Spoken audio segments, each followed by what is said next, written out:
And hello sa inyo mga ka-astro. Ngayon ay magka-craftman episode 1 naman tayo. And syempre may episode 2 pa and more. Ngayon dito bala kong gumawa ng bahay and tara, let's pray na dito. Okay, nakikita nyo naman ito tayo sa malamig na mundo or ice world, ewan ko, basta craftman ang nilalaro ko. And then, let's go. Lumangay tayo dito. Maghanap muna tayo ng mountain at maakyatan para magawa natin ng bahay. Let's go, let's go. May sugar cane doon, tara bilisan natin. Punta tayo doon. Pwede natin gawin yung sugar or kahit no, basta ang alam kong pwedeng magawa niyan ay sugar. So, let's just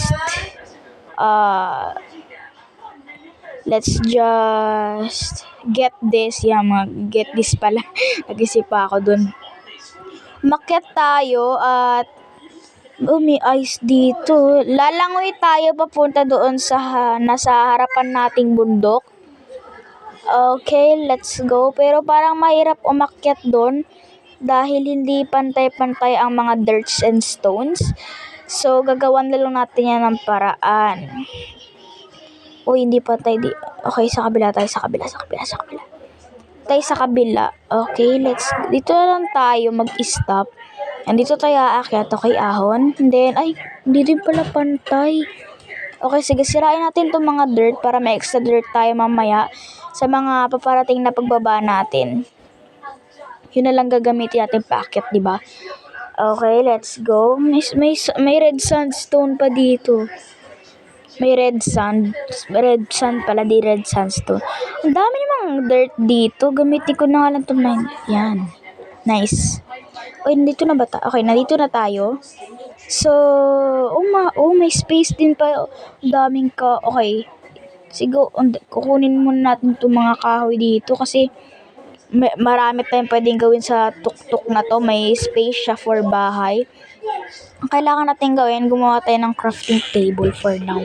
Para hindi din naman masayang, kunin na natin dito lahat ng kahoy para madami din tayong makagawang oak wood planks, dark oak wood planks, and birch tree planks.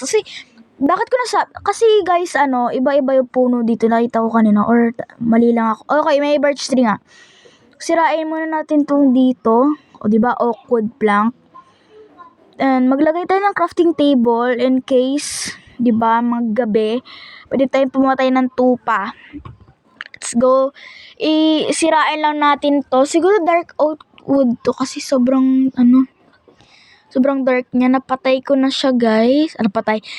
Nasira ko na siya at may puno din dito. Kuha tayo ng 2 kahoy. 2 lang kukunin muna natin para mabilis. Kasi gusto ko na talaga mag-craft. Yan. Let's go.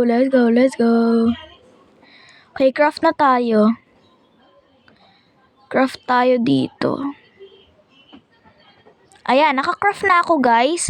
Naka-craft na ako ng oak wood planks. Meron tayong oak wood planks and spruce wood planks at saka birch wood planks. So, gagamitin natin to panggawa ng bahay. Teka, gagawa lang ako ng pinto at saka shovel. Wait lang kayo, guys. Gagawa lang ako ng shovel. Pwede naman tayo gumawa ng shovel. Kasi siguro kain ko yung lupa para yung spruce wood planks ang gagawin nating floor natin, no? Kasi parang pangit naman kung dirt ang floor natin. Sige, sirain na natin to. Saan ba ako magsa-start? Sirain mo na. Okay, siguro dito na lang. Okay, nice.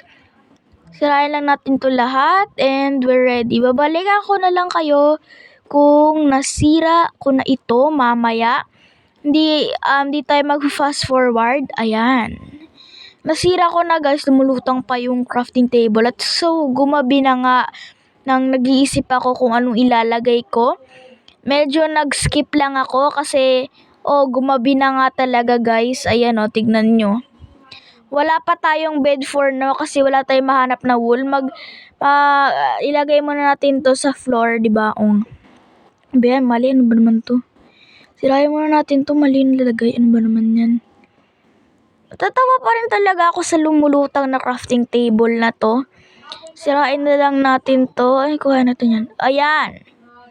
Okay, let's go. Ilagay natin to sa floor. Tapos lagyan natin to ng mamaya ng, syempre, ng wall. Okay, let's go. Maglagay lang tayo ng floor. So, spruce wood ngayon napili ko sa pang floor natin kasi yun yung pinakamarami. Kita nyo naman, 12 na lang yung natira sa isang stack. Wag natin yan lagay dyan. Kasi bawal sa gitna. Lagay natin. Ay, hindi!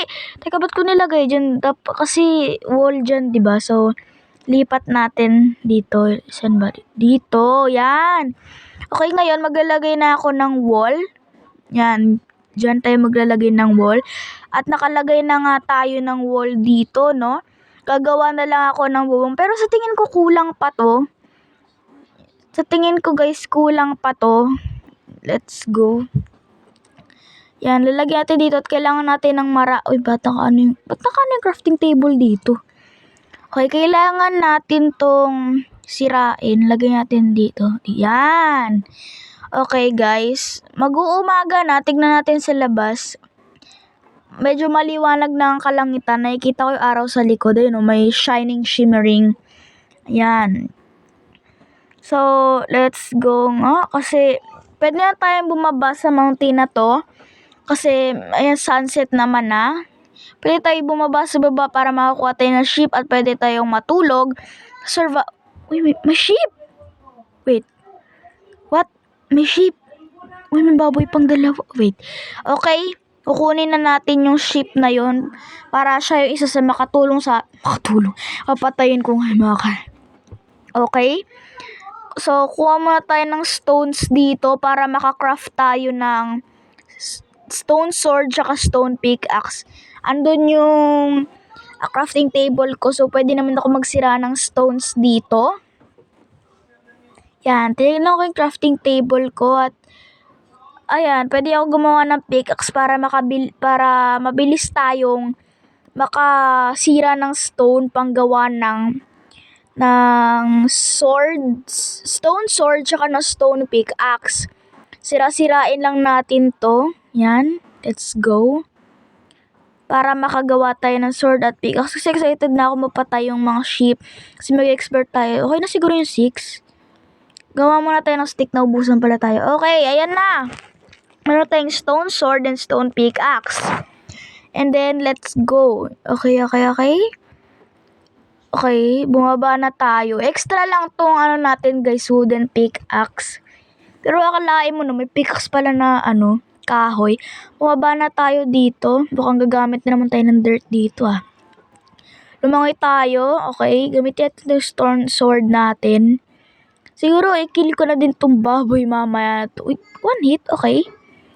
Kill nga kita. Ayan, let's go. Uy, dalawang raw pork. So, pupunta ako dun sa islang yun. Pupunta ako dun para makahanap ako ng sheep kasi andun lang naman yung bahay ko sa taas. Yan, alam ko kung saan bundok yun kasi tatandaan ko yung bawat markings niya. So, alam niyo naman na yung bubong natin is birch tree wood. So, birch tree wood na yung kinukuha ko ngayon. Naghanap ako ng birch tree wood dito sa gubat. At kailangan natin itong sirain para makakuha tayo ng 25 na lang siguro kasi masyadong marami. Or hindi natin alam kung kailangan ko ba ng 1 stack dito kasi kailangan ko din ng bubong at dadagdagan ko pa yung wall ko doon. Siguro okay na yung 25 pero di natin alam guys, don't judge me. Kasi kailangan ko din naman na bubong. Ayan, 25 lang talaga yung kinuha ko guys. Kasi, kasi diba 1 birch tree, 4 birch tree, 4 times 4. Okay, punta na tayo doon. Punta tayo dito. Uy, may wall. Ay, pinatay ko yung tupa na yun. Kasi, alam nyo na, kailangan natin ng bed, diba? Uy, may baboy. Ano ba, di ako makaakyat. Oh, let's go. Excited na ako gumawa ng ating bubong. Kailangan ko pa talaga magsira. Ano ba naman yan? Sige na nga, wala tayong choice. Sirain na natin to. Let's go, let's go. Let's go, let's go. Sirain natin to. Ang dami na magbato dito. Dapat di nala ako bumaba. Sige, let's go. Dapat doon nala ako sa kabilang area bumaba. May invisible wall pa doon. Oh, wow. Teka, gagamit ako ng dirt. May dirt ako kanina dito. Ay, 56. Yan. Gamit na lang ako ng dirt. Napakahirap na maumakyat. Diyos ko. Ayan, yan. Uy, andito yun, diba? Yes! Yes, andito pa. Don't worry, andito pa ang ating bahay. At, ayan na nga, diba, dinadagdagan ko yung wall. Teka, mag-craft lang tayo, guys. Ganyan, diba, isang birch wood plank. Ayan, times 4, oh. Tignan nyo, sulit talaga yung pinaghirapan. At 36 lang, okay. Yun na rin masama, pero di ko alam guys kung sakto ba to sa ating isang dadagdagan pa na wall. At ayan na nga, andyan tayo pala. At kung nakaabot ka nga sa dulo ng video ito, huwag mo kalimutan na like at i-subscribe. Sana isuportahan nyo ko. Hanggang sa muli, paalam!